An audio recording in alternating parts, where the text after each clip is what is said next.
ភ្នំអានុសាវរីយ៍ដែលយើងទាំងពី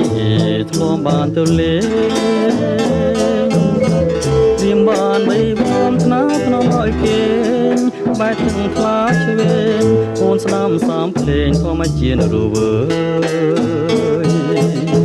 ទឹងជ្រោះហូរហួឈ្មោះទៅមហាសាគរតែក្លិនកេសរនៅតែគៀកកា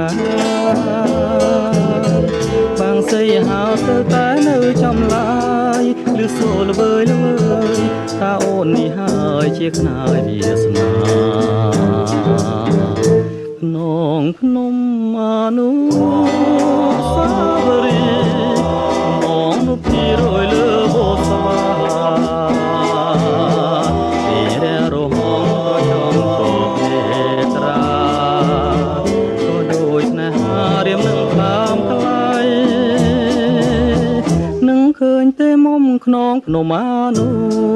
សាវរីយ៍គឺឆោមឆោមនាងភ្លេចសំដីអូនបានសេចក្ដីថាស្មោះលោកស្រីគ្រប់ភ្នំរលាយតែចិនស្រីថ្លៃមិនរលាយឡើយ